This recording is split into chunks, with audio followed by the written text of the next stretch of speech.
Hello there guys, Feng here, and welcome to a channel update.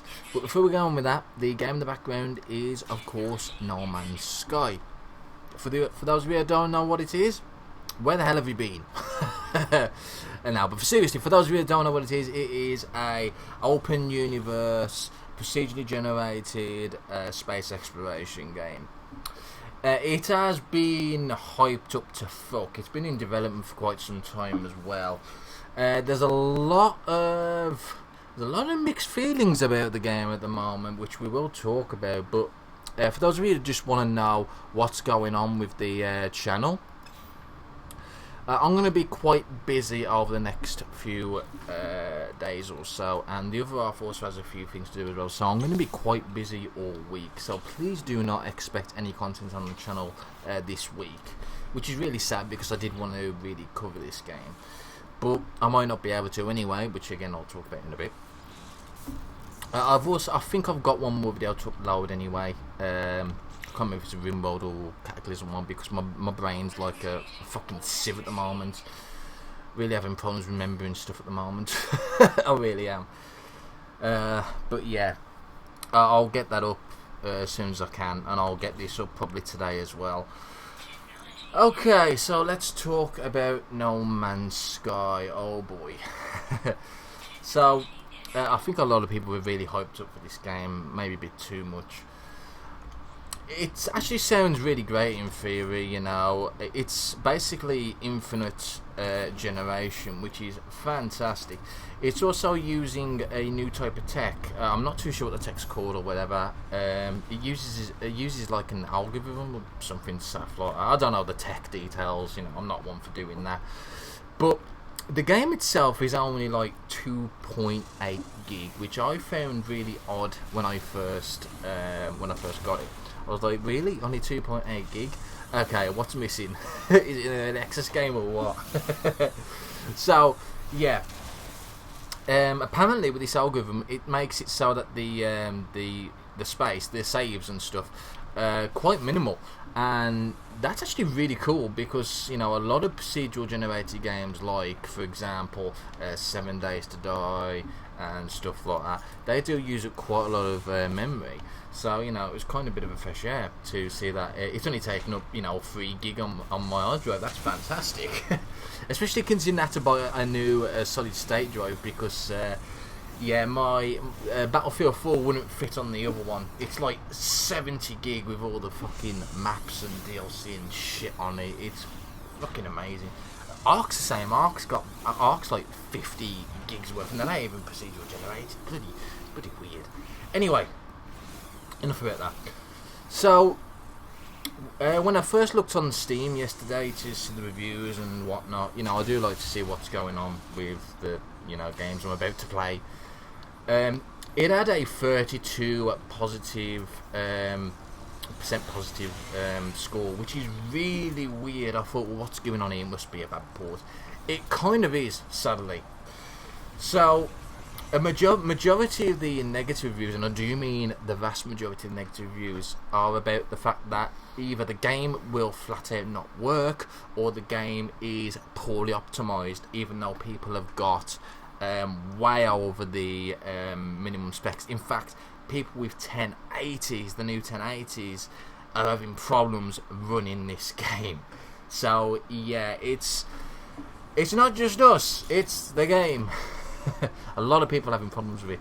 So I can't remember the specs off by heart now. They're on my about section on my YouTube channel, so you can check the specs on my computer.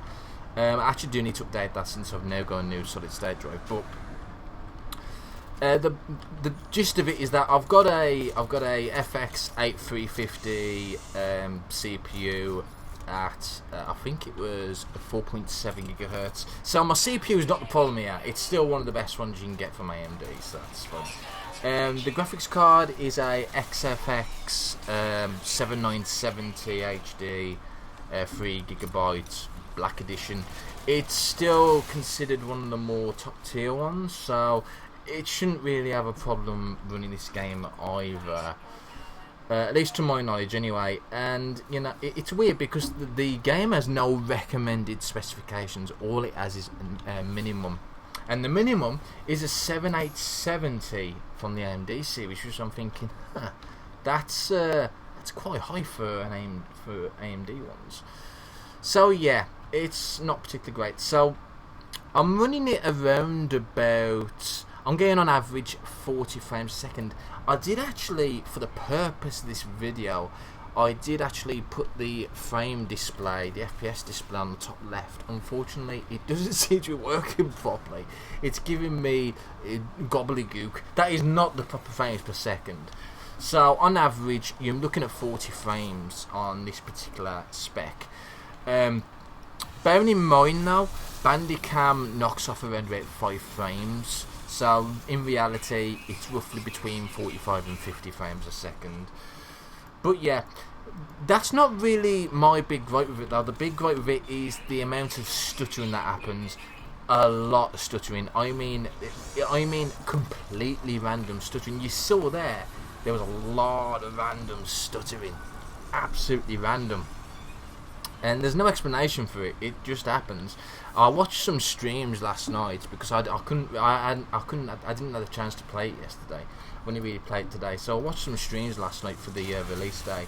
I watched TV's Total Biscuits, and he was having a lot of problems with it. He was stuttering all over the place. You could even see on the stream that he was stuttering like every 10 seconds or so.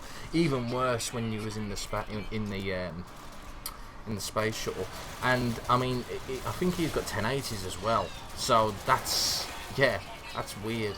I watched Quills as well. Quills didn't seem too bad. He didn't seem to run pretty smoothly. There was some hitches now and again, I noticed, but his stream was at 30 frames a second as well, so it's very hard to tell sometimes when with the stream like that. I did watch some other people's as well. Other people's seemed to have issues as well. I might have watched Forces as well, but yeah.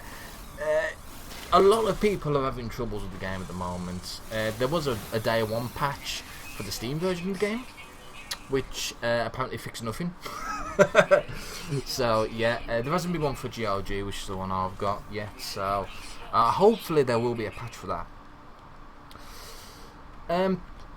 I've only really played for about 40 minutes so far. This is my second planet that I've kind of landed on. All I did for the main quest, the kind of quest line, was just fix the shuttle.